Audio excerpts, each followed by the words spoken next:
If you have been impressed by CueCam Presenter but you wouldn't know where to start, you're in luck, because today I'm going to take you through all the steps you need to get up and running.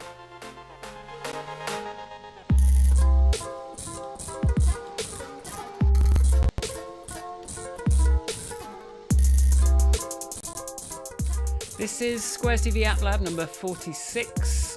We're talking about CueCam Presenter today mostly, and that's going to be sort of the shape of things to come. Shoot obviously does work on other platforms with other systems, but CueCam is the sort of how I've brought everything together, so it's the easiest way to kind of come into those other subjects. So we still cover Shoot, Video Pencil and Beat Sheet. But yeah, the focus for the next few weeks is going to be CueCam Presenter. We've got a private Zoom, so I may dial in questions, and I've got a public YouTube stream, which is just my camera. So let's get started. So a couple of updates for this week. Movie playback inside CueCam. I made a fix so that if you've got a really long video file, it gives you an option of just leaving that file where it is. So one of the things that CueCam Presenter gives you is it will compress and save. I'll just show you what we're talking about here for the uninitiated. This is CueCam Presenter. So this gives you the ability to add a video file. So you see I've got my little video file up here to save that in, but it's sort of designed, one of the breakthroughs was, okay, these documents are something you can send to someone else and it will embed those video files. So I made it so that it could like encode and save those video files that you dragged in, but what I hadn't anticipated was some people would just want to drag an hour video file in, and if they're not going to be sending that document somewhere else, there's no point spending 15 minutes encoding it to another format and saving it and giving you a big file. So that's just a new option I added this week. It wasn't the simplest thing to do. I said I'd do it in a couple of hours. It took me a couple of days. That's fine. I had to go back to someone else helped me with some code, and I had to sort of change some of their code. So always fun.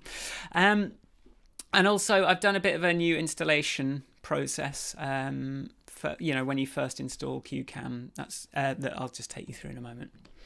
So today we're talking about setting up CueCam Presenter. So I'm going to talk about permissions, camera, mic, screen sharing, extensions, the camera extension, the virtual mic, microphones, how to sound good, cameras, shoot, or like how to use it with your big camera, teleprompters, again, like how to do that. And then just some basics of framing, lighting, acoustics, backgrounds, and then just sort of working with Video Pencil. But the first thing is, so to use CueCam Presenter, you need a Mac and you need CueCam. And so the website shows you all sorts of other stuff that you can do, but really all you need is a Mac and CueCam Presenter, and that'll get you started. And if you've got an iPhone or an iPad, it's just going to multiply what you can do. So how do you start? So this is the website for CueCam Presenter. So you can download it without logging in or connecting or doing anything. This is the website, so it just sort of gives you an overview.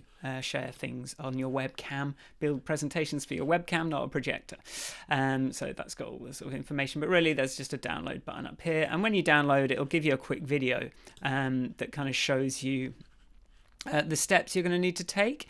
But and this is going to be updated soon. But basically, you're just going to extract that file and drag it into applications and then just launch it from applications. And so now everything that I'm going to talk about. So this is, again, first steps. So once you install CueCam, it's not going to, before you can start using it, and by using it, I mean select it in your Zoom calls or select it in your streaming software as a camera and audio out. You're going to just need to give it things. So a few basic permissions, and there's a camera extension and a microphone extension, a virtual mic. So I think some people get caught on, oh, I've given it camera permissions, but that's actually a distinct thing from installing a camera extension, and the camera extension process is a little bit weird. And that's sort of due to limitations of how what Apple have set up for me. So the first thing we'll talk about, so this is a video. I'm gonna sort of crop this in a bit more in time, but this is just a little video showing you what the new installation sequence is going to look like. Is it going to let me zoom in? No. So you're now going to get this checklist. So there's 5 things on here. We've got camera permissions, mic permissions. Let's just go for mic permissions is here, screen recording permissions is here, camera extension permission is here, and the virtual mic installation is there. So the first thing you're going to see is that sort of flurry of let me just go back. Do you know what that was? So the first thing you're going to do is, so when you launch the app, it's going to sort of pop up those usual windows. So can I have permission? And you see these little things getting lit up. Screen recording, you have to go and turn on a thing, and then you'll see that kind of go checked once, or it may be you have to relaunch for this one to show up. I think it says relaunch. You can install a camera extension clicking on a button, and it's going to give you these little screens now just to show you that, just to give you a preview of what that window is going to look like. So just make sure you click on open system settings, and then when you get to the next thing, it does this little animation to kind of show you that the allow button is what you need to be clicking on. So when you see that here, you're actually going to be able to spot it. So that's just something I always feel it's like a really confusing step. So it's just something I wanted to like really make clear. And then the next thing you'll do is, you can click the button there to install the virtual mic. And then once all of those are done, it's going to say reboot, and you're just going to restart your computer. And then when you come back, you're going to be ready.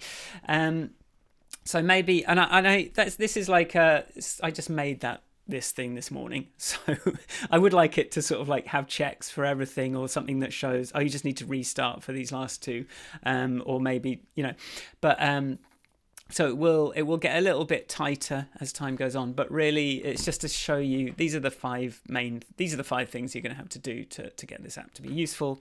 So hopefully that gets people over the first hurdle of getting set up.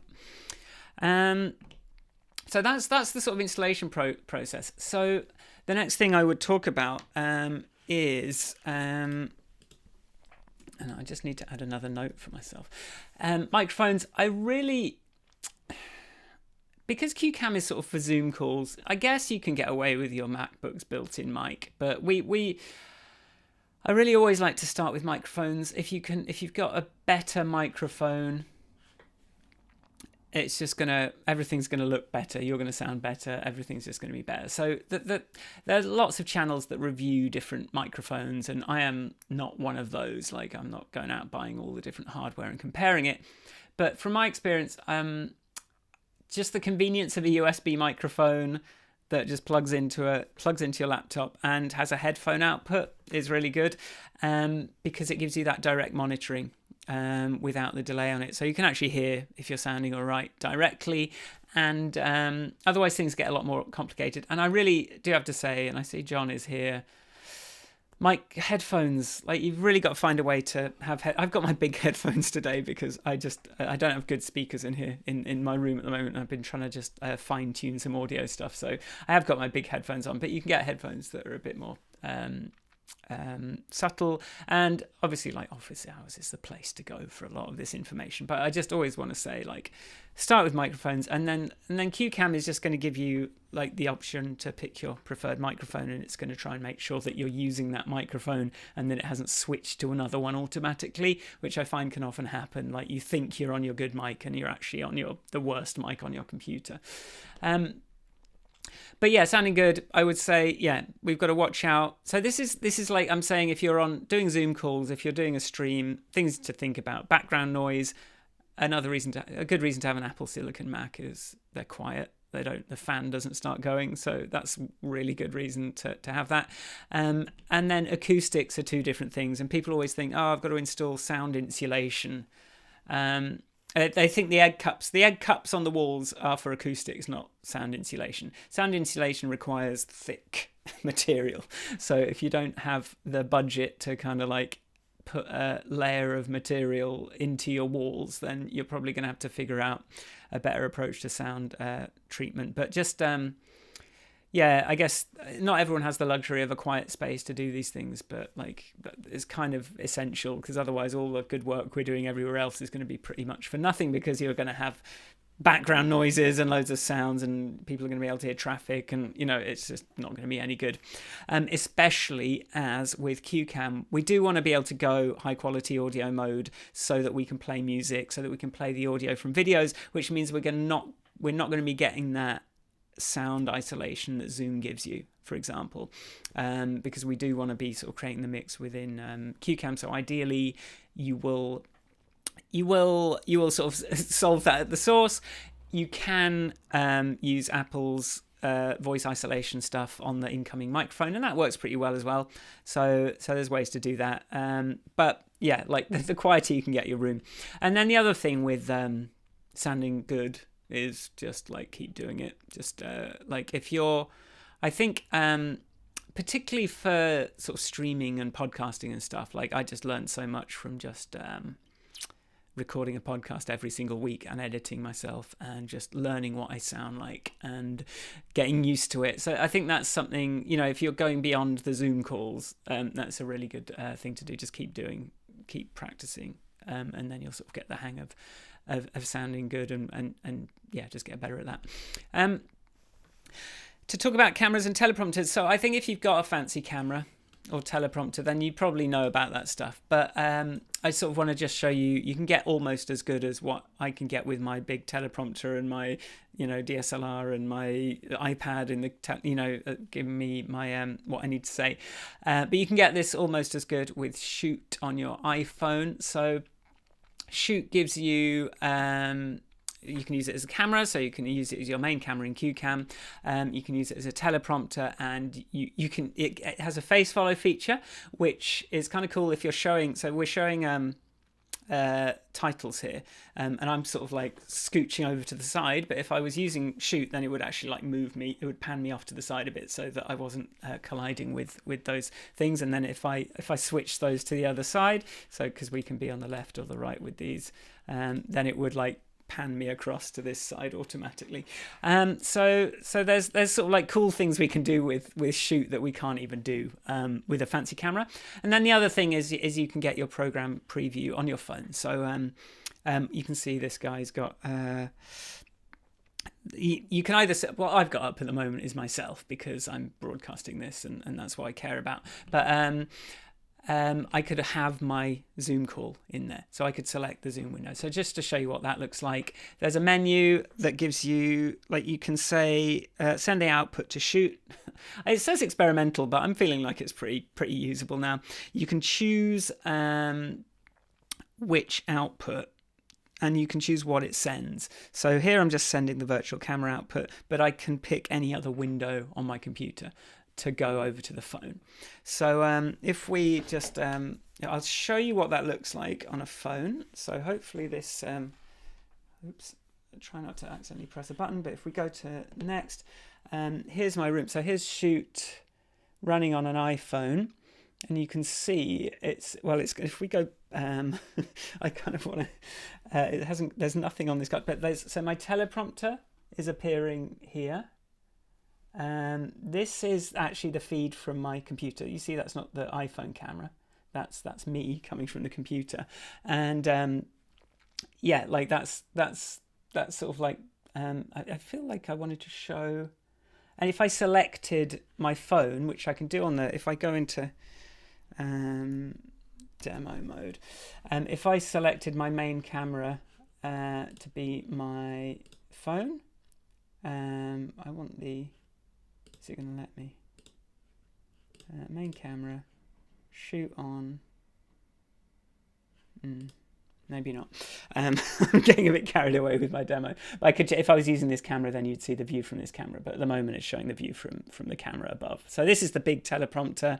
If you're interested in that as well, this is Duet running on the iPad, so I can flip it, and then I've got my Canon sort of in there.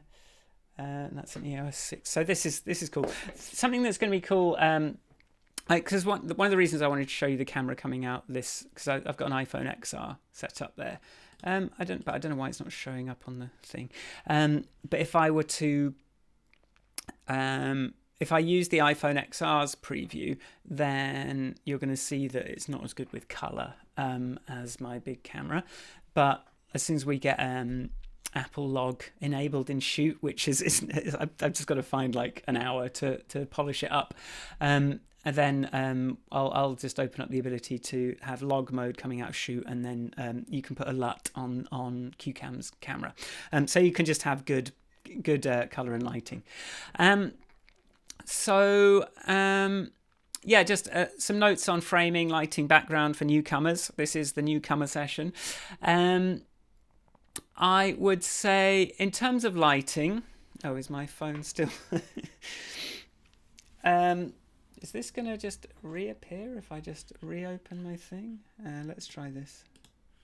In terms of lighting, just some sort of fill light. So you see what, like I'm literally in a spare room of a rented, like I'm not, before I used to always be in my studio, which is a little bit like of a luxury situation, but I'm literally in the spare room of a rented flat at the moment. It's got white walls and not much space. Luckily I got the movers to put the bed that was in this room in storage. So I had a little bit more room to kind of set up this, oh man, I just accidentally pressed the wrong Stream Deck button. Set up this desk, and I've got a little bit of a situation here. So I've got desk clamps for my microphone and for my camera, and like some weights on there to kind of weigh it all down. But in terms of lighting, this is a fill light. I've actually clamped it onto the wardrobe there. So I can actually open and close the wardrobe door to see that. But the fill light is what's giving you, what you're really looking for is this a bit of like, obviously like an even feel on your face, but also we've got these little highlights in my eyes. So if I sort of look this way, you'll see the sort of highlights are gone, and that just, it's just not that good. But if you, when you're looking into the camera, have got like good highlights in the eyes, and I've got it quite high so that it doesn't cause a lot of glare. So if I was up here, then I'd have a lot of glare in my glasses. So I just want something that's going to be fairly even. And this is quite a big, heavy version. So this is like an umbrella thing, and then I've got an LED light inside it. But you can get like, you know, an Elgato key light, and it'll do more or less the same thing and be a lot more lightweight. And again, lots of review channels will tell you which things you can buy. I've got the things I bought, and I'm not going to buy a load of different ones. And then the other thing is, I've got these. Like without, if I just find the remote control, so the Bluetooth control for this, but like without, so this is just what my white wall looks like, and it's like, bleh. But as soon as I just shine a couple of coloured lights up at it, then it just sort of feels a little bit more like I'm making an effort. So, and then the other part of this just, and it sort of gives you a little bit of a highlight on the back, but these are just, these are sort of tube lights. You can't really see the colour when I hold it up to the camera because they're quite bright. There's the blue one. I could. Oh, that's the pink one. If I just make it nice and dim, you can see it's like a blue light. But yeah, so I have that quite light shining at the wall. And that's actually quite a good way of making a boring wall look better. But then just remember, like, don't make it too interesting because it is then going to compromise. Oops, I might turn that off. That's going to compromise your ability to then be able to. Oops, let's just go to the next thing. If you don't have a boring, well, talking about backgrounds, if you've got too much going on, lots of people like to have bookshelves and stuff, or like souvenirs or things. But like, if you have quite a clear background, then that makes it much easier to start drawing and saying, okay, yeah, I want some books and some things and something. So it's going to be much easier to sort of like draw diagrams, do stuff like that if you've got a relatively plain background. And then, yeah, like I've just got a little bit of a splash of colour. Something like these colours don't look amazing on a white wall. A sort of grey, sort of neutrally, slightly warm grey actually like picks up the colours a lot better. So I was really happy with how my background was looking in the studio, because I'd got a IKEA, you can get like a grey 2 meter wide window blind that you can just mount to a wall and just pull down behind you, and then you can get a green screen one as well, pull that down, and now you've got like a nice background, and a grey one will pick up these colours a lot better because it sort of just glares when it's on a white wall. So that's, educators, if you're sort of just getting started, then it's a good way to make it look a bit nicer. And then, video pencil, you see me drawing, going hello, doing all the live titles. You can sort of draw. I wish I should like learn the derivation of like E equals MC squared or something, so that I can like show you some physics equations, because you can sort of like go hello, 1 blah 2 blah, and you can actually like move those up out the way and sort of go 3, blah, 4, blah. So you've got quite a lot you can do just by virtue of having the, it's a bit weird on the thing, the ability to sort of like move those around means you've actually got a really big canvas. And yeah, but all that's just going to automatically connect if it detects CueCam nearby, and it's also going to give you the teleprompter on the iPad and some little remote controls. So if you were doing a side 3D, so if you're showing your desktop, you can do this directly from the iPad. All that kind of stuff it's just going to pick it up. So these things are pretty tightly coupled. And then yeah, like just to say, like if you are using Shoot, if I show you that there is a sidebar here. And if I do have Shoot connected, which I'll just bring that back up again on my phone, you're going to see that all of the remote controls are available down here. So you've got like your focus, zoom, white balance, all that kind of stuff. You can just control from your Mac. So once you've got CueCam, you don't really need the Shoot remote control from a browser anymore. You can just do it all from your Mac. And it's all on the local network, and it's got a couple of extra features as well. So that is like the top level. It's been a quiet YouTube today, so I'm sort of wishing I was hearing a few more things from there. But that's the steps of just getting CueCam connected and all the things installed, and a really quick run through of the basics of what you need to get started. So I'm hoping that will be enough to, if you were a little bit on the fence about, oh, is this for me, looks a bit scary, I'm hoping that kind of like shows you that it's really not, like it's fine, it's easy, don't be scared. It's just a couple of Mac apps. Hasmuk, I see you have your hand up. Can I dial you in if you just give me a nod so that the question goes through to the screen, and just you'll get a little bit of echo in your earphones, but just ignore that. Okay, we can hear you. Good. Can you hear me now? Yeah. So just a quick question. If you have Video Pencil, Beatsheet, and Shoot as licenses, do you need CueCam as another license? Because I think you said last time Beatsheet and I think another one of your apps is included in CueCam.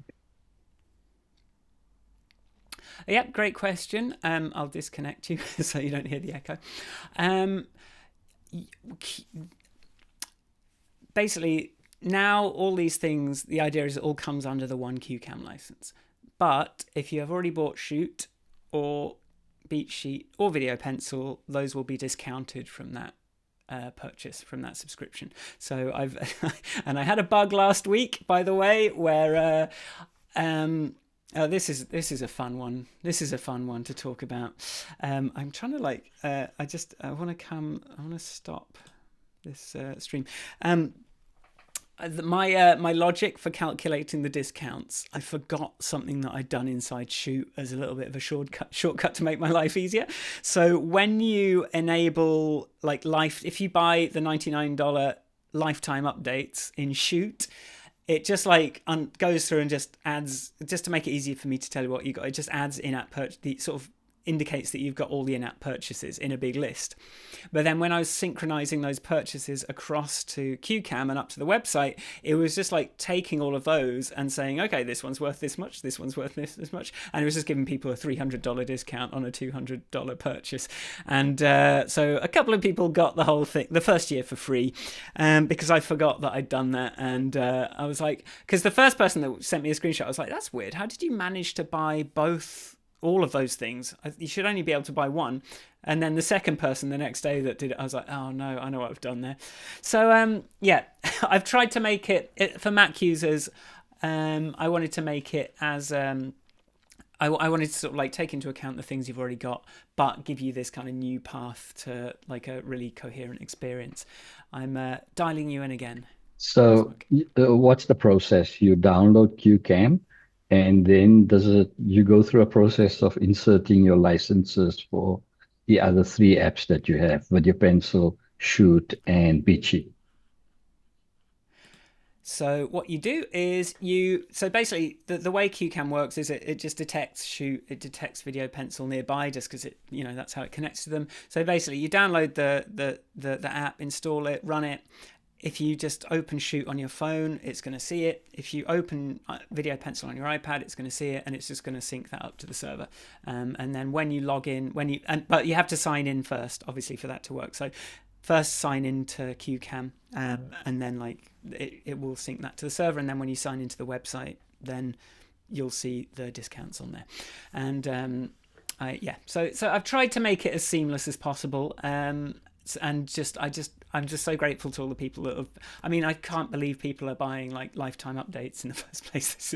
It's like I was like, it's a lot to shell out, and it's a lot of trust in me, and that it's definitely there are things coming to Shoot, and so I'm really grateful to people that have supported me in that way. So I didn't want to make anyone that had paid that to pay that again. So that was quite important to me, and it was one of the things that delayed the launch of CueCam, was just getting all that stuff kind of working.